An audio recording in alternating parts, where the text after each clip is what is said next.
Billy C here, and yeah, I know. I took last week off. This is our weekly YouTube show.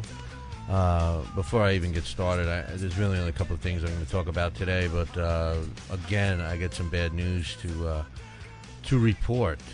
Vernon Forrest was shot to death last night, Saturday night, in Georgia, and unfortunately, we've lost yet another former champion, world champion.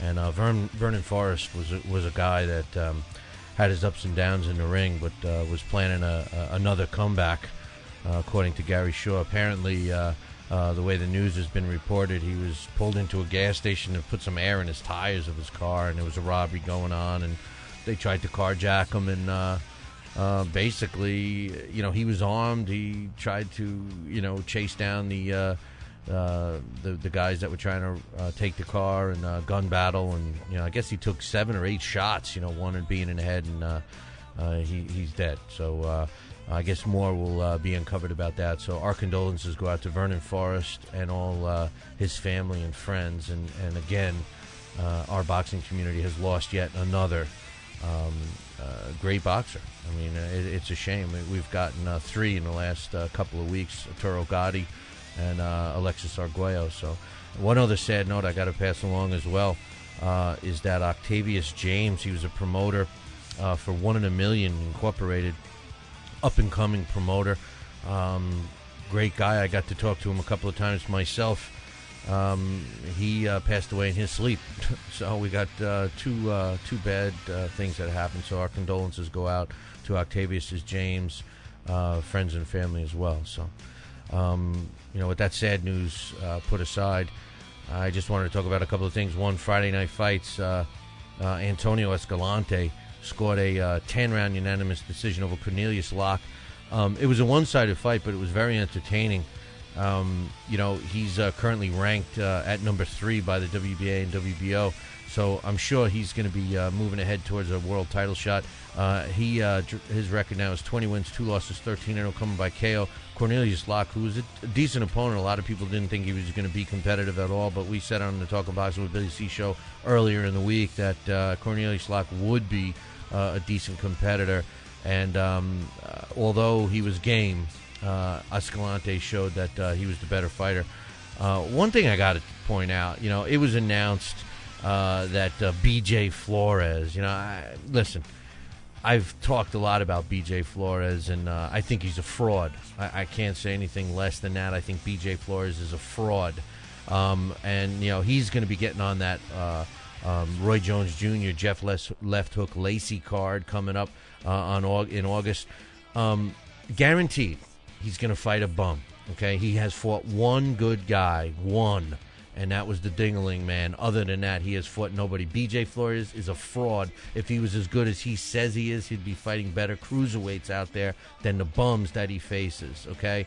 And when you add that, and on ESPN, in studio, I will say this, BJ Flores is a great, and I'm not kidding you, he is a great in-studio analyst. I think he would do very well at that. I think he's way better as a boxing analyst than he is as a boxer.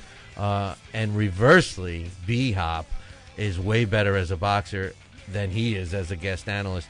If Brian Kenny, the arrogant Brian Kenny, who makes me sick, if he said one more time future Hall of Famer about B-Hop, I think I was going to really turn off the television on Friday night.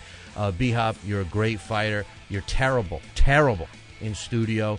Why don't you let B-Hop fight and let BJ go in the studio, ESPN, if you're listening? And do me a favor, get rid of Brian Kenny. Brian Kenny is just an arrogant person. I think Brian Kenny is more into himself than anything else. And I love the banter that went on between Brian Kenny and my man Teddy Atlas. Well, why couldn't I think of Teddy's name? Teddy Atlas put Brian in his spot, in his place, and shut him up, which I appreciated immensely. Thank you, Teddy. I still don't think you can score too well, but you know what you're talking about, brother. Another fight that took place last night that kind of was shocking was Miguel Acosta, who was supposed to be a decent opponent, but just an opponent for former champion Urbano Antillon. stunned Antilion and the rest of the boxing community with a 9th-round knockout over Urbano Antilion to capture the WBA interim lightweight title. You know, this is a joke. Since when do you have a vacant interim belt? It's gotten me sick, this crap with the interim belts and everything else. The only time you should have an interim belt is if there's somebody that's on hold because of an injury or something like that. You don't have a vacant interim belt. I mean, what are you talking about? WBA is losing all credibility as far as I'm concerned, and quite honestly, they don't care. And speaking about losing credibility, David Haye has lost all my respect.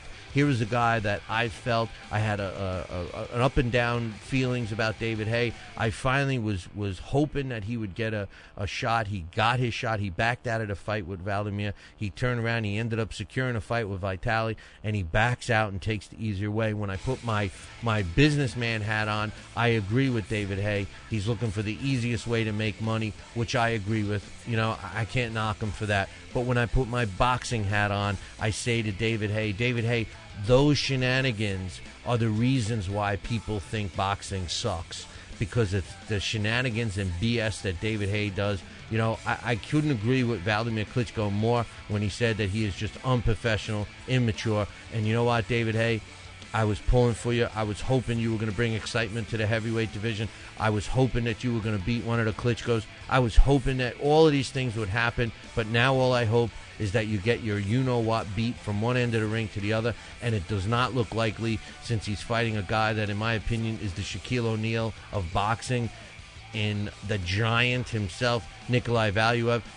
He's a big guy, but he can't box. So David Haye is taking the easy way out, and to me, I defined it as one thing: he's a punk. You know, he looked for the easy way out. He talks smack and can't back it up in the ring. David Haye, you really let me down. I know you let a lot of people down. I've received hundreds of emails, people just losing all respect for David Haye, and I'm, for one, I agree. One last thing I wanted to mention about Vernon Forrest and the untimely death of Vernon Forrest. You know, I've been critical of his promoter, Gary Shaw. I've been very critical of Gary Shaw, but there's one thing that Gary Shaw said, and I quote, "The violence and the guns have to go. Violence belongs inside the ropes, not outside them. It's just senseless. Maybe boxing ought to dedicate itself to keeping violence inside the ropes and try and send that message throughout the world." Gary Shaw, I applaud you for that. And I, for one, want to spearhead that campaign, and I'm going to launch that beginning on my tomorrow morning show, Talking Boxing with Billy C. Make sure you tune in. It runs from 6 to 7:30 a.m. Eastern Time at www.talkinboxing.com. I'll spell it for you, because if you're like me, I can't spell Talkin Boxing, TALKINBOXING. Check it out. It's also on a radio station near you. If it's not, call them and tell them you want it. If you have any other questions, comments, or concerns, feel free to email me or anybody on the Billy C staff. We all try to accommodate everyone, and it's billy@talkinboxing.com. Gary Shaw, I got to be with you on this one, brother. I love the quote, and I think you got a good thing going, and I'm gonna start it. I want it to happen. I hope we get your support. We're gonna be shooting for that. Listen, tune in next week for next week's YouTube show, and hopefully we'll have better news. Ciao.